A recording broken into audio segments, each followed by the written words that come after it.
Hello algebra students, and welcome to 6.1 Notes, Day 1.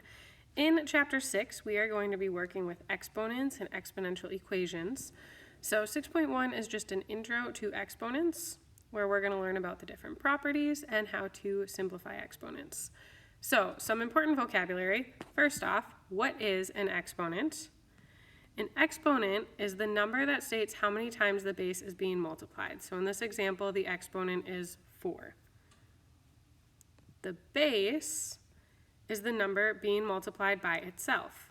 So in this case, the base is 3. 3 gets multiplied, the base gets multiplied. The exponent tells you how many times to multiply. This whole thing is called a power. All right, the first core concept or exponent property that we are going to learn is the zero exponent. This property says that any number to the power of 0 is going to equal 1. Any number to the power of 0 equals 1.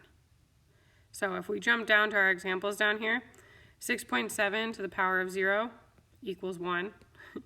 Negative 9 to the power of 0 equals 1. Anything to the power of 0 equals 1. The next pattern that we're going to learn is negative exponents.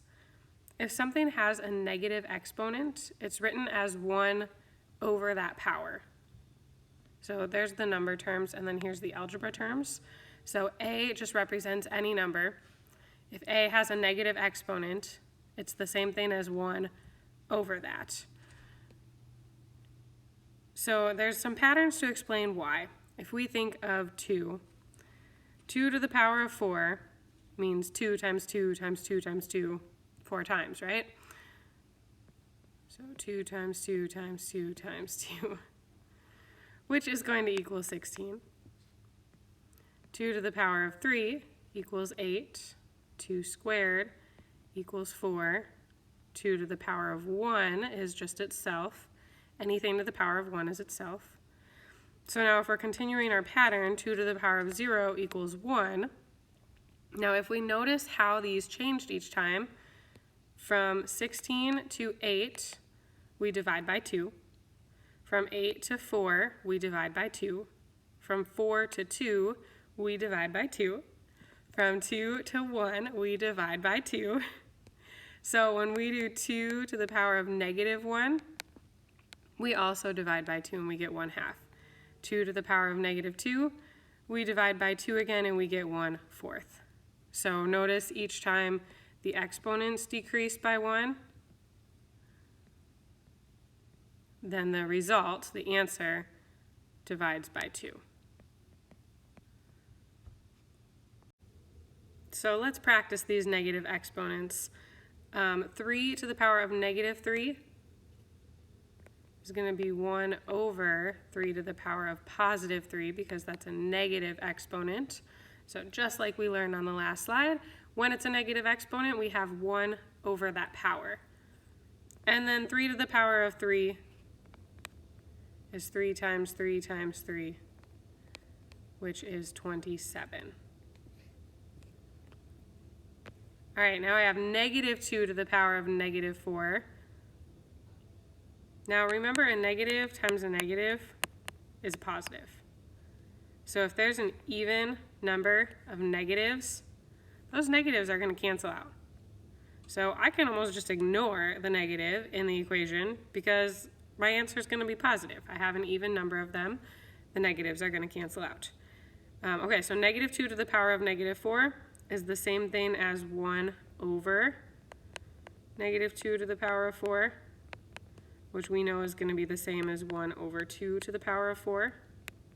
And 2 times 2 times 2 times 2, just did it on the last slide, that is 16. All right, I want you to pause the video and try C by yourself, and then play it back to see if you got it right. I'm going to go ahead and solve it. So 4 to the power of negative 3 is the same as 1 over 4 to the power of 3, which is 1 over 4 times 4 times 4. Just going to be 1 over 64. All right, the next concept or exponent property that we're going to learn is called the product of powers property. What this says is if I have two exponents with the same base multiplying by each other, I can add those exponents and get a simplified answer. A pattern to explain why that works: if I have 4 to the power of 6, I'll just use the example they use, that means I have 6 4s multiplying by each other. So this is 4 to the power of 6. And then if I have 4 to the power of 3, I have 3 4s multiplying by each other. So if I multiply 4 to the power of 6 times 4 to the power of 3 times 4 to the power of 3, now I have 6 4s. Next time I'll use smaller exponents. Multiplied by 3 4s. And this is all multiplication, so I can just count them up, and I have 9 4s. 6 plus 3 equals 9. All right, the next property we're going to learn is the quotient of powers property. What this says is when I have powers with the same base dividing, I can subtract the exponents and get a simplified answer. So let's show you a pattern explaining why this works. If I have 4 to the power of 6, again, I have 6 4s multiplying by each other. So I'm going to skip that step and just write my 6 4s and divide it by 4 to the power of 3, which is 3 4s. Here, we'll write what I did over here.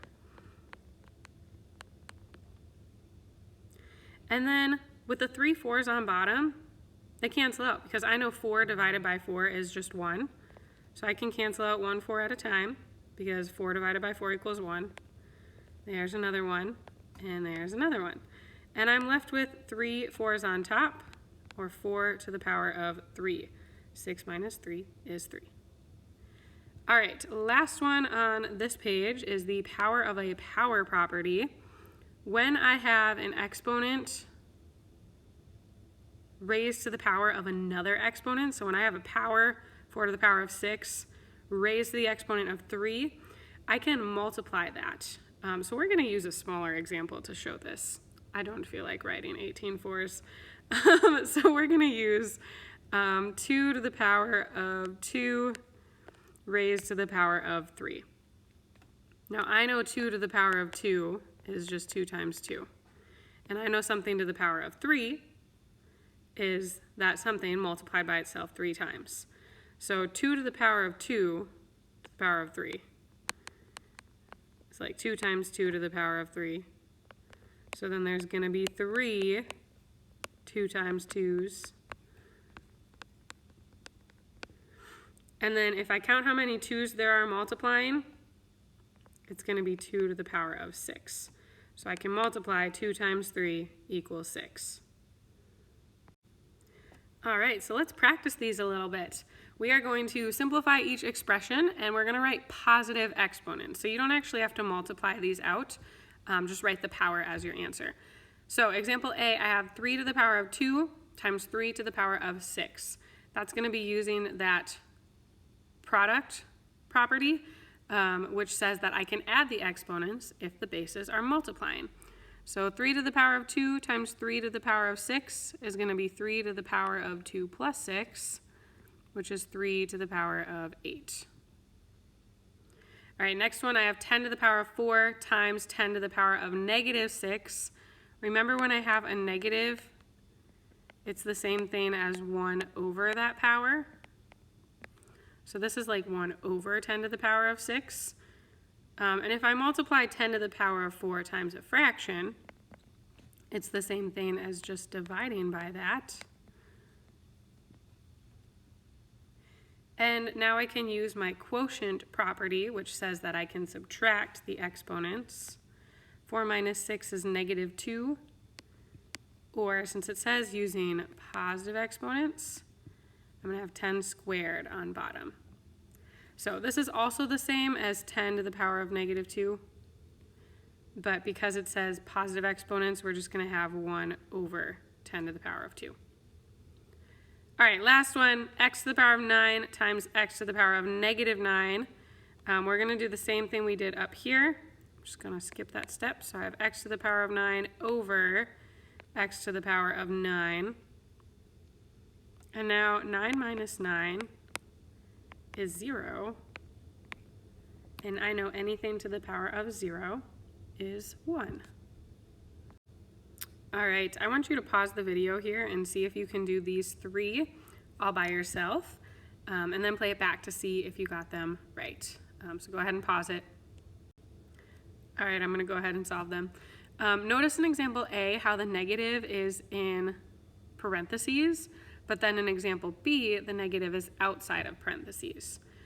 When the negative is inside the parentheses, I have to do the exponent before canceling negatives from the numerator and the denominator. However, in example B, because there's a negative outside of the parentheses, and there's a negative over a negative, both of those answers would be negative, which means they cancel out. So in example B, I can just pretend they're positive, but example A, I have to actually simplify first. So I have negative 4 to the power of 2 over negative 4 to the power of 7. 2 minus 7 is 5. Negative 5. So you could either write it this way first, or if you know that there's going to be 5 on bottom, you can just write it like that. Those are the same thing. It says positive exponents, so the second way is how we want our final answer to look. But if you skip the middle step, that's fine. Okay, and then negative 4 to the power of 5, because that's an odd number, there's going to be an odd number of negatives, which means the answer will be negative, so I'm just going to leave the negative where it is. Example B, on the other hand, a negative over a negative is a positive, so I can simplify those and get rid of them. 5 to the power of 8 divided by 5 to the power of 4. I'm going to use that quotient property. 8 minus 4 is 4, so this is 5 to the power of 4. All right, the last one was getting a little tricky on us because we're using variables instead of numbers. However, 6 minus 7 is negative 1, so this is y to the negative 1, or 1 over y. All right, and this is going to be our last page for today because this is a lot of new information. So you're actually going to have 2 notes videos for 6.1. On this last slide, we're practicing the power property, power of a power. So remember, power of a power, we use 2 to the power of 2 to the power of 3. We multiply those exponents, and in this case, it'd be 2 to the power of 6.